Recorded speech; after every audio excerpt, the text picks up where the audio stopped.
You're listening to PetLifeRadio.com. Is your pet stressed out? Does your pet need annual vaccines? Which pet is best for a child? Would you know if your dog was in pain? Pet Life Radio presents The Pet Doctor, where you'll learn everything about keeping your pet healthy and happy. From pet care, pet meds and grooming, to pet food, pet insurance, and dental care, this is the place to find out everything there is to know about pet wellness. Whether you have a dog, cat, reptile, or rabbit, you'll find answers for your pets straight from the vets, because it's your pet. Health matters. Please welcome your Pet Doctor host, veterinary media consultant and veterinarian, Dr. Bernadine Cruz. Though dogs may have once been given the moniker of being man's best friend, paws down, the cat now meows supreme.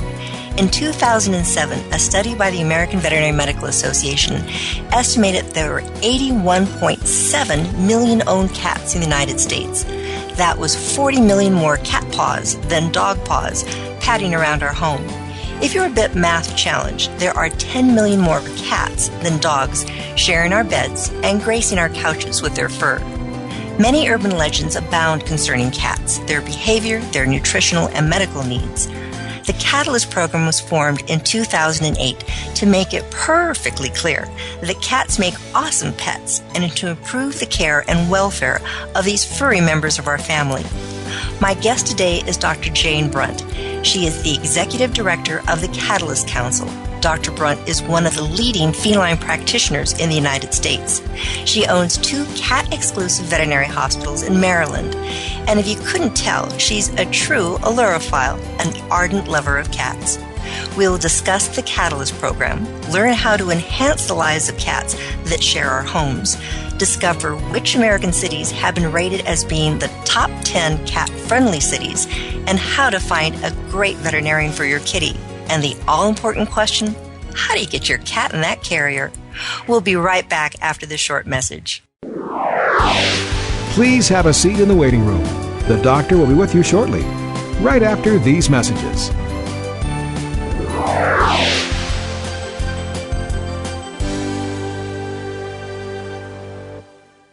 Pawfume Dog Grooming and Finishing Spray is proud to be a new sponsor of Pet Life Radio. Pawfume's super long-lasting sprays are available in 4 unique fragrances. Each Pawfume spray is fortified with the finest conditioners and detanglers to make combing out your dog more fun. Pawfume retails for only $2 per 6-ounce bottle. Pawfume is available nationwide at all Dollar General and Family Dollar stores. Why pay more to have your dog smell great? Pawfume, Pawfume. It's time for school for you and your friends, your furry best friends. Train your dog the fun and easy way with Teacher's Pet Sessions. Teacher's Pet host Pia Silvani teaches you step-by-step how to train your dog the fun and easy way. You get 8 30-minute live audio training sessions, complete transcripts of each session, plus a basic training manual to get you and your dog off to a great start. Training begins the moment you bring your dog home. Teacher's Pet Sessions offers positive reinforcement training to shape your dog's behavior and encourages upbeat, enthusiastic responses to ensure that your dog will enjoy learning. Teacher's Pet Sessions dog training is fun at both ends of the leash. So listen, learn, and laugh with your dog with Teacher's Pet Sessions. Get your copy of Teacher's Pet Sessions Volume 1 today. To order, go to teacherspetsessions.com. Hi, this is Pia Silvani, your host. Bring your dog, tug toy, and treats, and get ready to have some fun. teacherspetsessions.com. Coast to coast and around the world, it's Oh Behave with Ardent Moore. Find out why cats and dogs do the things they do, and get the latest buzz from wagging tongues and tails in Rin Tin Tinseltown. From famous pet experts and best-selling authors to television and movie stars, you'll get great tail-wagging pet tips and have a fur-flying fun time. Oh Behave with America's pet edutainer, Ardent Moore. Every week on demand. This is the place for a special paparazzi treat. Only on PetLifeRadio.com.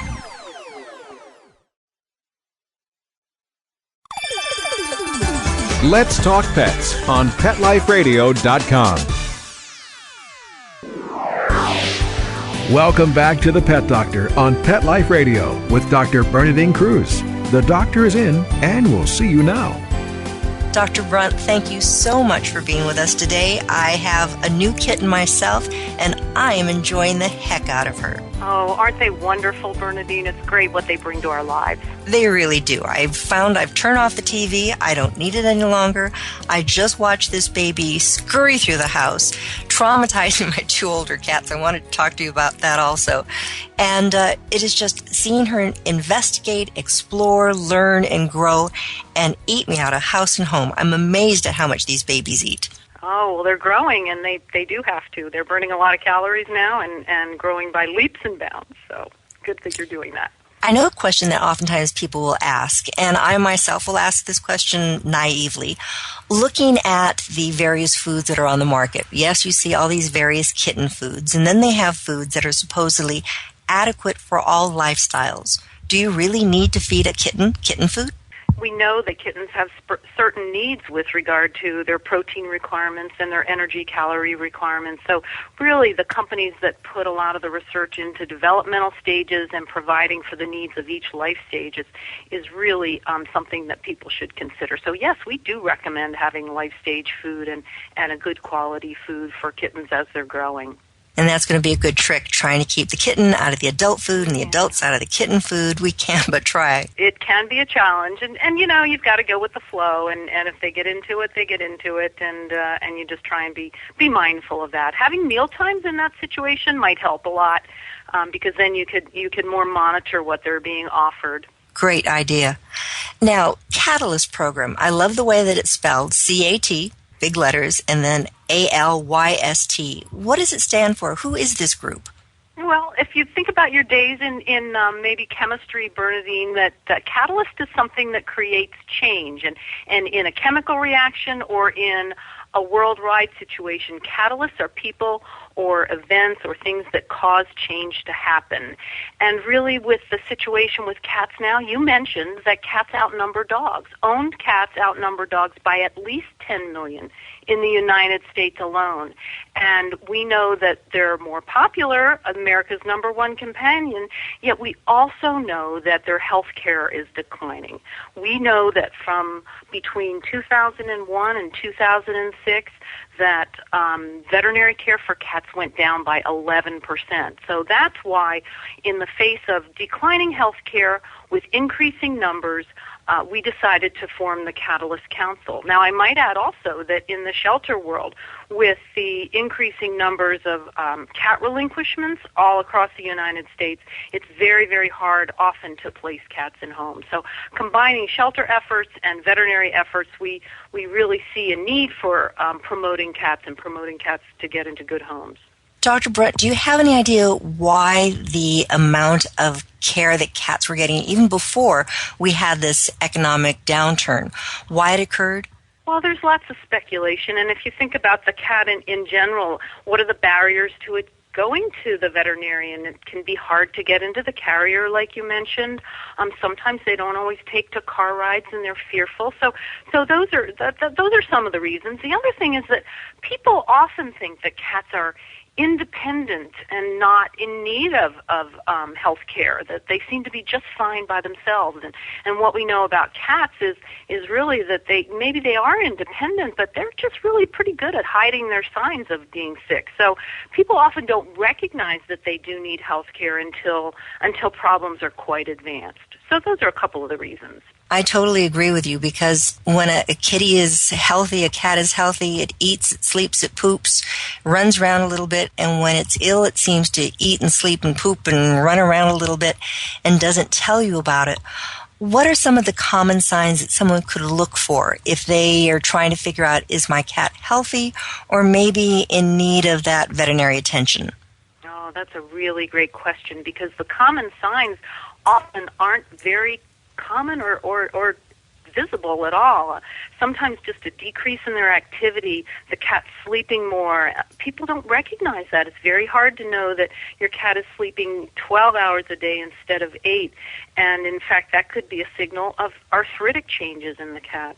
similarly, changes in their appetite, either an increase or a decrease. Talk about increase in an appetite for a minute. Diabetes is very common in cats, and the cat might start to eat more or become a little overweight, and people don't recognize that their cat is ill when, in fact, there's this disease that's ravaging their body. So they're very subtle about their signs, and that's why it's important for people to seek regular veterinary care to stay on top of those problems before they become problematic. Talking about overweight, that is such a common problem. I see so many cats walking through the door that are really rather rotund, and people think, well, isn't that cute? It's a nice, round, happy kitty. But obesity can be such a problem, and trying to get the weight off the cat, that's even more of a problem. How do you typically address obesity problems with your clients that come in with those chunky monkey cats? Yeah, well, that's a really difficult problem sometimes, because we know that 40% of our patients are overconditioned or obese. And if you think about the medical situation that goes on with obesity and excess fat, fat itself, we now know, causes inflammation in other organs, for example, the joints. And not just by being overweight can arthritis happen, but there's actually a process that happens by being overweight. So treating it can be very difficult. Actually counting calories. So when we talked about your kitties, when we talk about having meal times, that's often very helpful, because then you can measure specific amounts and count calories and try and keep them on a good plane of nutrition. I know that sometimes my clients will say, okay, I am going to feed this food that I don't care if the cat doesn't like it. I'm just going to put it down. I'll put it down for maybe half an hour, and then it's out of here. And I try to explain this is not a good idea to put a cat on a really restrictive, strict diet. Can you explain a little bit why? Well, we worry about cats not eating just because they don't like it. And if they don't eat a food, whether they're ill or they don't happen to enjoy the meal du jour, then they run the risk of developing a liver problem. It's very serious. It's called hepatic lipidosis. And that's when the cats don't get enough calories and energy from their food, but they start to utilize their own fat stores for energy needs, and then they get into this jaundice situation, and they're very, very ill, and it's very hard to control. So keeping them on a diet that they do like, encouraging them to eat, but in the proper proportions, because the other side of the coin is you don't want them to overeat, become overweight, because then that puts them at risk for diabetes. And we see quite a bit of diabetes, type 2 diabetes in cats, very, very common. It also seems when I graduated from veterinary school, and it was a while ago, I graduated in 1982, we didn't seem to see diabetic cats to the frequency that we are now. With you being in a feline-only type practice, do you have some rationale as to why we're seeing more diabetes cases these days? Well, I think a lot of it is because of recognition, that people didn't recognize that cats were diabetic, in fact, and we're seeing more overweight animals. We know that cats don't metabolize carbohydrates very well. They can. And if you think about what the bulk of the food that's offered to cats, it's dry food. And dry food is made from cereals and grains, and that's what's high in carbohydrates. So many cats can tolerate dry foods very well without any problems. Other cats, for genetic predisposition reasons or other reasons we don't know at this time, can become diabetic. And so the availability of high carbohydrate foods, free feeding, and cats get addicted. Some will say that they get addicted to dry food, and if it's just left out, then they just eat and they don't know when to stop. Compared to canned foods or higher protein meals, the protein makes them feel more full. They tend to eat less. They tend to stay a little bit leaner. So am I hearing saying it's better to feed possibly canned food than dry, have set meal times and set amount that you're feeding? Well, every cat is an individual, and that's one of the beautiful things about them, is that they are so different. And households are individual, too. You do have to respect people's lifestyles and their schedules. So if someone is going to be working 14 hours in a day, to think that they can only have a mealtime would be a little bit challenging. But we often recommend that they get meal times of canned food, and you measure the calories. It's pretty easy to calculate, well, this can has 92 calories, so half in the morning and a half at night, and then leave the balance down in a dry form for them to nibble at through the day, hopefully graze through the day. So that's the ideal. Now, looking at most canned foods and packages of foods, it'll have a quantity on there, say, okay, your cat is 10 pounds. It's supposed to eat 1 can of food a day and a half a cup of this food. But a lot of people have said, boy, if I feed that, my cat puts on weight. Are the companies just trying to sell more food? Where does this feeding recommendations come from? Well, the companies are trying to make it easy for people to know how much to feed their particular size cat. I don't think anybody's trying to be selling more food and getting more cats overweight, but every cat has a different, just like people, different metabolic rate, so you do have to start from a baseline and have your veterinarian help you count those calories and then go from there, because and you also just can't assume that a cup of brand X dry cat food and a cup of brand Y dry cat food contain the same amount of calories. There can be very, very large differences in how many calories are in different quantities of different foods. I'm glad you addressed that, because oftentimes clients will come in to me and say, okay, how much of this food should I feed? It's like, every food's a little bit different. And they'll say, well, what is the best food out there? And sometimes it's what's the best food for your particular pet, as you mentioned, as what agrees to it the best. People are right now still concerned about that pet food recall that occurred several years ago. And I know a lot of my clients are trying to go to the all-natural, home-cooked, or the raw diets. What are your feelings on raw diets in particular? Well, I get very concerned about raw diets when they're presented in that way. If you think back to the history of cats, well, that's what they ate was raw diets. It was the mouse diet and other rodents and critters, but those were fresh, and those were the days where we didn't have the quality control and the ability to feed cats good quality manufactured diets. Now, the raw diets, particularly because of concerns about E. coli and salmonella, I'm not in favor of raw diets, and I think that it's wise to contact your veterinarian and have those conversations. I'm always concerned because so many of my clients have young children and they want to feed a raw diet, and I try to impress on them the fact that, okay, maybe your particular cat or dog is not going to have a GI upset from this particular bacteria going through its system, but when it comes out the other end, that bacteria is still problematic. So you can have a zoonotic condition going on, where a disease basically that spread from your animal to your children or to yourself. So always wash those hands, after you're playing with your cat or dog before you eat yourself. Exactly. And you're talking about the bacteria. We also know that pets and people can share parasites as well, and keeping your cat, particularly your cat, on parasite prevention is so important.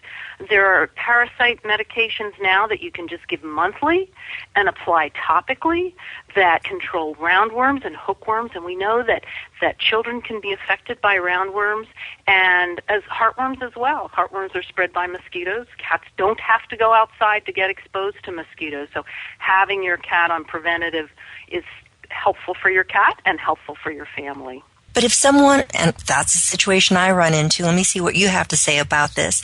All right, you have children in the family, or in my part of where I practice, there is a very large retirement community around us. And they'll have their cats, they're totally indoor kitties, and I'll say, well, you need to have it on this monthly preventative, but it doesn't go outside. Well, okay, mosquitoes can come in, right. But why do I need internal parasite control? What would be your retort to that question? Well, I'll tell you a quick story. My mother is in her 80s, and she lives about an hour and a half from me.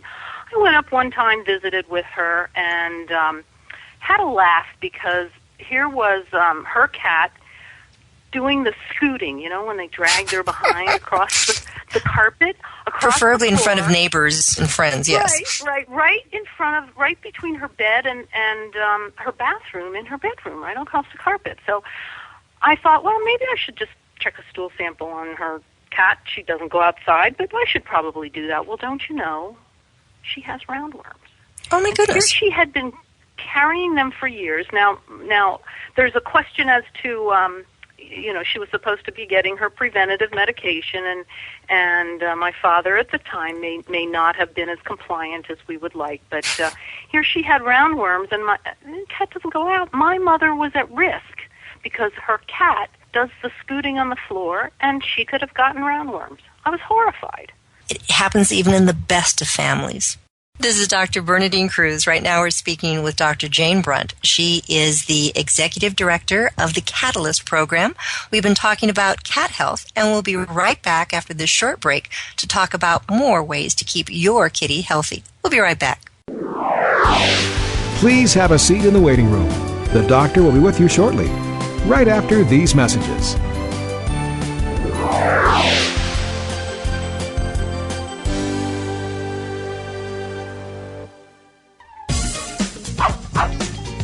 Give your dog some thought with Dog Thoughts. It's the iPhone application that everyone's talking about. Hey, what do you think of this? A man in Davis, California says he's invented an application for the iPhone that claims it can read your dog's mind. Huh? No, it's true.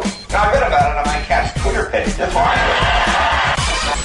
Jay Leno talked about it, CBS reported on it, and now you can see what all the buzz is about. Created just for dog lovers, Dog Thoughts makes taking photos of your furry best friend more fun. Shake your dog and read his mind.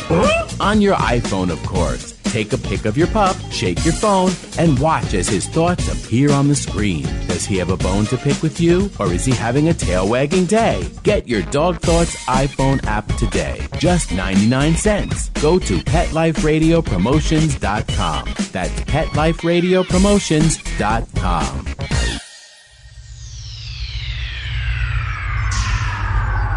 Greetings, humans. What planet am I on? Welcome to Pet Planet. Here's a copy of Pet Planet Magazine, Florida's most informative and fun pet resource magazine. It features heartwarming stories and informative articles from local and national pet experts. Excellent. Pet Planet Magazine offers Operation Planet Rescue, helping rescued pets find new homes. And it's available at 500 locations in South and Central Florida and 24/7 on the internet at PetPlanetMagazine.com. If you're out and about with your pet, you may be featured in Paparazzi, candid pictures of you and your pet. For up-to-date pet-friendly events, activities, and pet-related services and products, Pet Planet Magazine is your final destination. I shall take this magazine home with me. Back to your home planet? No, to my condo in Boca. Pet Planet Magazine. Check them out at www.petplanetmagazine.com or 352-394-8578. It's out of this world.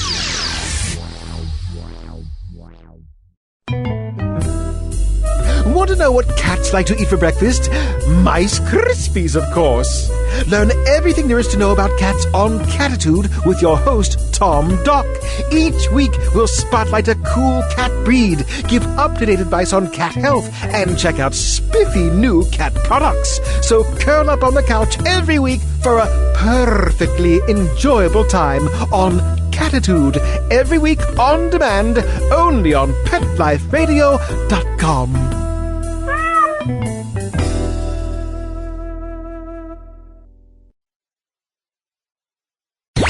Let's talk pets. Let's talk pets On Pet Life Radio. Pet Life Radio. PetLifeRadio.com. Welcome back to the Pet Doctor on Pet Life Radio with Dr. Bernadine Cruz. The doctor is in, and we'll see you now.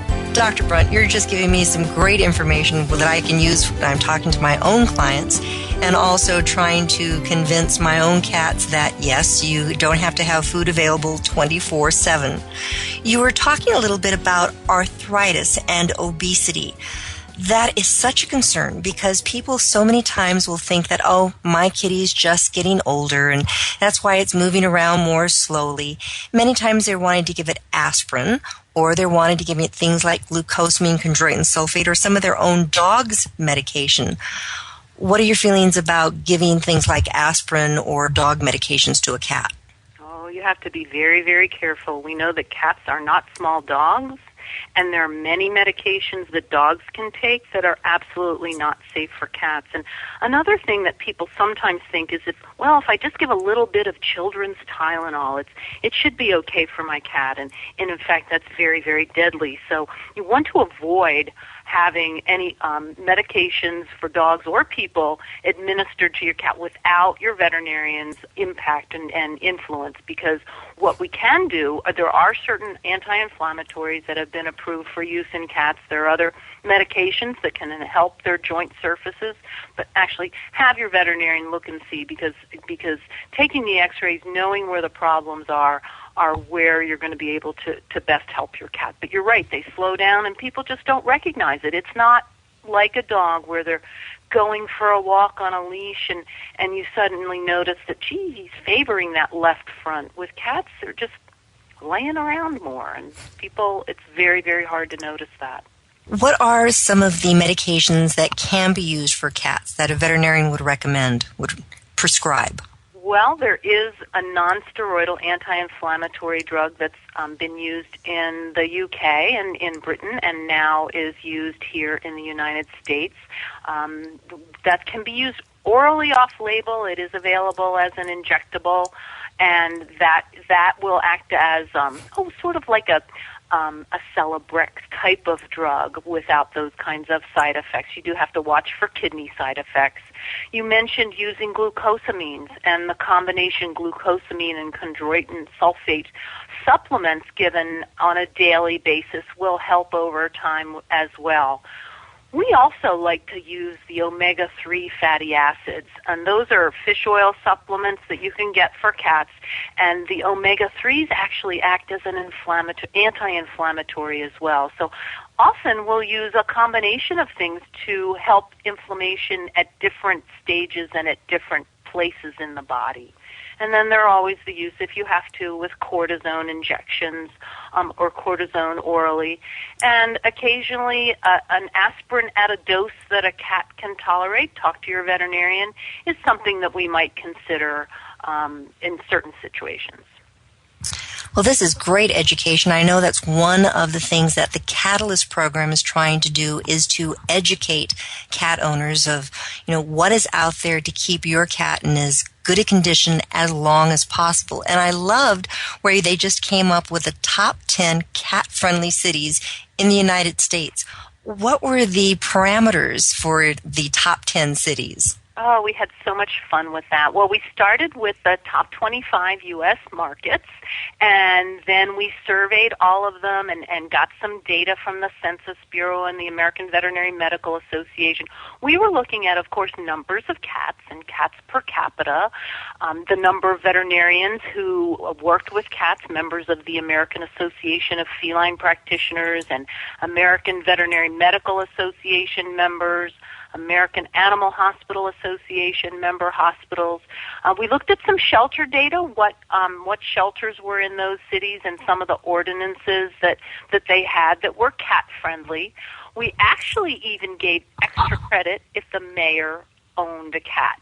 So it was a lot of fun, and we did identify 10 plus 1 to celebrate as cat-friendly cities. You want to hear what they are? Very definitely. Okay, so we have Tampa, Phoenix, San Francisco, San Diego, Portland and Seattle both, Boston, Atlanta. Then in the middle of the country we had Minneapolis and Denver.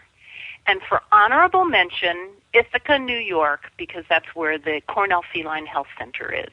So we had great fun with that. Well, I have to be prejudiced since I'm on the West Coast. There's quite a few cities over here, 4 on the West Coast. You mentioned, having veterinarians who were part of feline practices, American Federation of Feline Practitioners, if I got the acronym correct. Why would a person who is a cat owner want to seek out a cat-only practice? So many practitioners see cats and dogs and ferrets and bunnies. Mm-hmm. And really, the important thing is your veterinarian comfortable with cats? Do they like cats? Do they know cats even if dogs might come in, are they members of the American Association of Feline Practitioners? Because they can be practicing on cats and dogs to be a member of the AAFP. In feline-only practices, well, we're bark-free. So that's a big plus for cats that get a little nervous around barking dogs. So that is one big advantage of going to a feline-only practice. But certainly looking for those credentials and for that special spark that people have that love to handle cats. And I might just speak to handling as well. Handling cats is different from handling dogs. We know that if you have a cat that's a little bit afraid and might act like it's going to hiss or react badly, that the first thing you want to do is put that cat at ease and talk slowly and move slowly. Just arousing the cat more by moving quickly and handling the cat or bearing down the cat, that's less conducive, and it's not fun for the cat. So we want to make sure that people understand feline-friendly hospitals and feline-friendly veterinary visits and feline-friendly handling. So that's a lot about what Catalyst is about, is educating both owners as well as veterinarians about the best way to handle cats. And we had somewhat alluded to getting that kitty into the carrier so we can get it to the veterinarian. What are your tricks? Because mine see the carrier come out and it's like, uh-oh, I know what this means. Or if I put him in a room and close the door, uh-oh, Mom's going to pick me up and put me in a carrier. I know that's coming. That's exactly right, because they've come to learn that the only time the carrier comes out is when they're going to get jammed in there and go to the veterinarian. And that's not, of course, true with everybody. But the first thing you want to think about is, how would the cat look at that? What kind of carrier would make it friendly to get into? So you want to choose a carrier initially that the top opens up or the whole thing completely opens up, rather than one that has a little door on the end.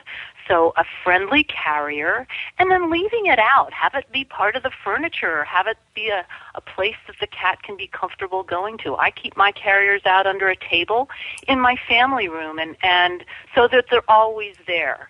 And then it's less of a threat to see it all of a sudden come out.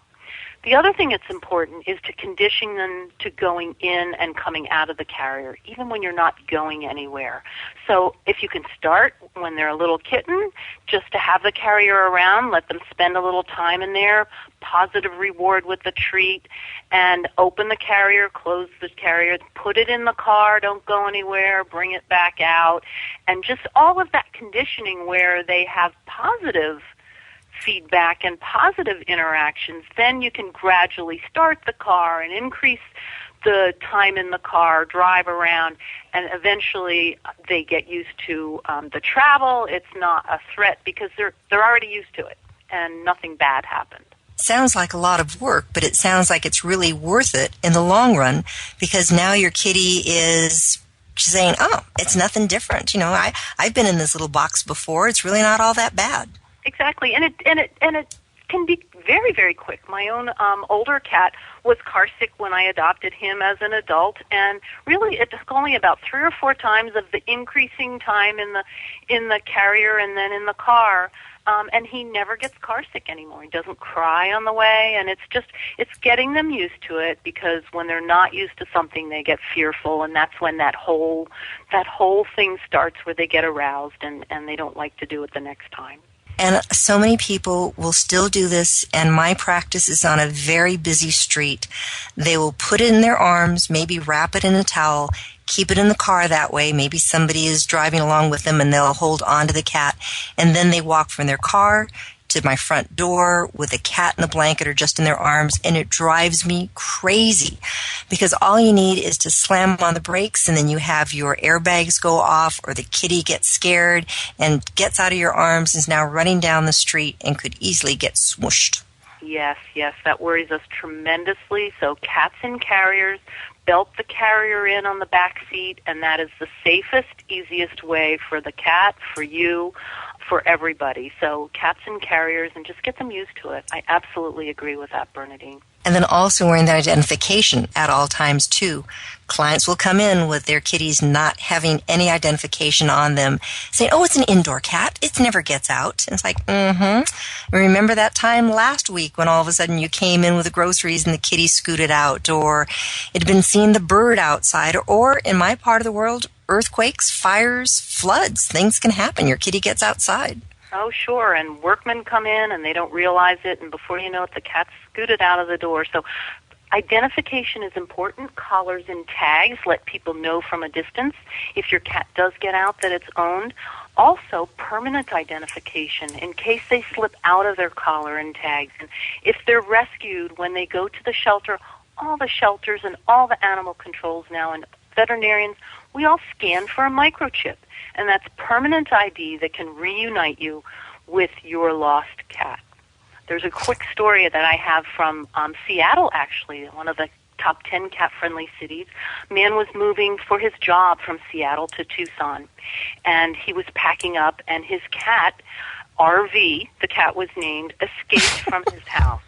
Well, he was beside himself, delayed his move, looked all over the neighborhood for the cat, put up signs, called animal control, did not find RV. And he did have to move to Tucson.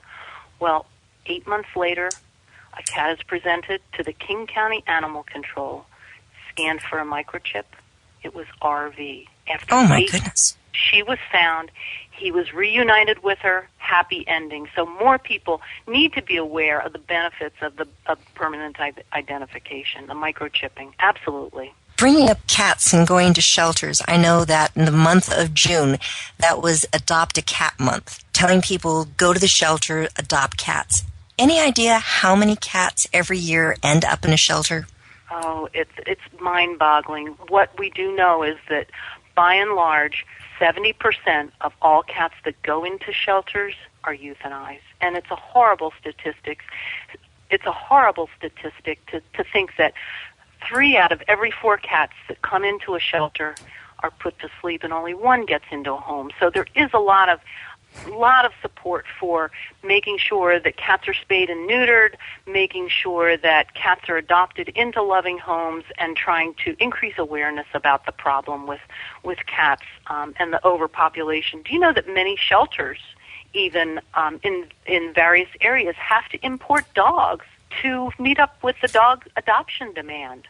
Where cats, universally, cats are a problem in shelters. So hopefully by increasing the awareness of that through the Catalyst Council, through all of the shelter initiatives with the Society of Animal Welfare Administrators, and they're involved in the Catalyst Council, and all the great people in the shelter and welfare world calling attention to this problem, we're going to see the end of that in years in my career. I'm convinced of it. We're going to get it under control through both birth control and increased adoptions, and we're going to do it.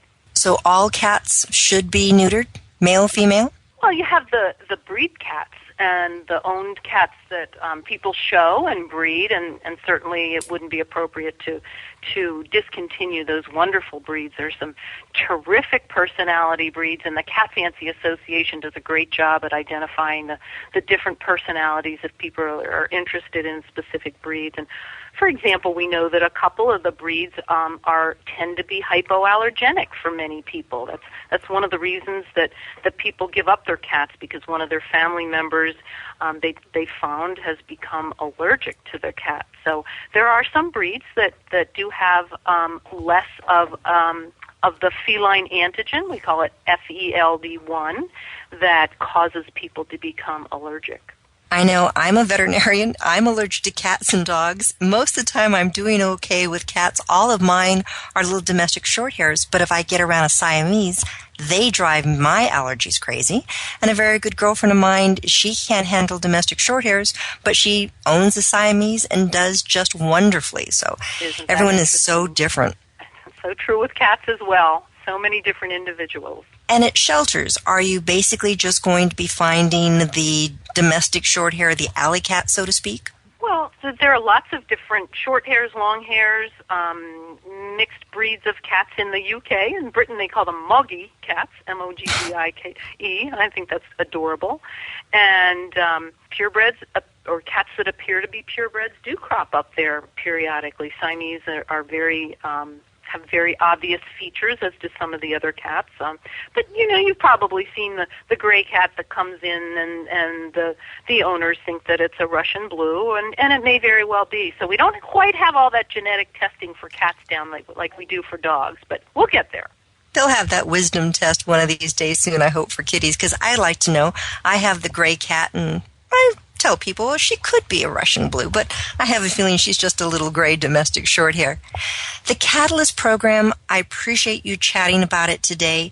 What can people do to support the Catalyst program, and in particular, cats? Well, I so much appreciate you asking that, Dr. Cruz, because they need to have conversations about cats, and that's what we're about, is celebrating the cat, all of its wonderful attributes. It is America's #1 companion, so if they could just take a peek at the website, catalystcouncil.org, and sign up for our newsletter. We have a newsletter that goes out once a month that talks about some fun facts on cats, like, did you know that every nose print is as individual to a cat, like every snowflake is different? We have in the newsletter information about upcoming events that are cat-related, and on the new website, you'll be able to submit us pictures of your photos. So we want you to do that. We want you to have conversations with people that don't have cats. We like to call them people who are cat owners and they don't know it yet. Because it's, when you have that first relationship and you have that bond, it means so much. It is such a wonderful feeling. So have those conversations. We're on Facebook. We're on Twitter. You can reach us through LinkedIn. So have those conversations, blog, talk about cats, celebrate cats, adopt another cat. You know what? That's it. That's it, Dr. Cruz. Your active little kitten? Mm-hmm. She needs a friend. Another one. They'll give me 4 cats. All right. What's 4? They're kind of like potato chips. After you have one, you can't stop. You need another one and another one. There you go. And adopting a slightly used cat at a shelter, there's absolutely nothing wrong with that. You can decide what's going to be best for your family, either the kitten or getting a mature cat. And I have a feeling Whiskers, no matter if it's an adult or going to be the kitten, they're going to have a couple of bent whiskers along the way. Well, introducing them carefully, just like you would introduce them gradually to a carrier. You want to introduce the new cat or kitten in your home and initially keep it, in a room by itself. And if you have cats, then trade some of the bedding and then supervised, chaperoned visits, if you will, and just gradually increasing that time together. So it works out. Make sure that the owners, and I know that you talk about this, as having enough litter boxes spread all throughout the home in different places for the cats, and making sure the litter boxes are big enough so that cats are comfortable going in them. And not being ambushed as you're coming out or going in by the other ones, very definitely. So that's, you can have the more cats, definitely quite a few litter boxes around the house. Well, Dr. Jane Brunt, I totally appreciate you being with us today. You've given us great information on why cats are the #1 companion animal in the United States. If people need some more information, catalystorganization.org, correct? Catalystcouncil.org. That'll be on our website, so you can go there, get all the information, learn all about cats there is. The newsletter sounds like a great idea. I love trivia, so that's something I'm going to have to subscribe to myself. The goal of this show is always to educate the pet owner to be the best pet owner that you can be. If you have questions, always ask your own veterinarian primarily, but then you can always contact me, the pet doctor, at PetLifeRadio.com. I want to thank our producer, Mark Winter, for doing a great job making us sound so good. So please do tune in again next week. We'll have more information about you and your pets. This is Dr. Bernadine Cruz, the pet doctor. Take care. Pets can be a wonderful addition to your life. Keeping them healthy and happy is important. Pet Life Radio presents The Pet Doctor with veterinary media consultant and veterinarian Dr. Bernadine Cruz. Whether you have a dog, cat, reptile, or rabbit, you'll find answers for your pets straight from the vets. The The Pet Doctor, on demand every week only on PetLifeRadio.com.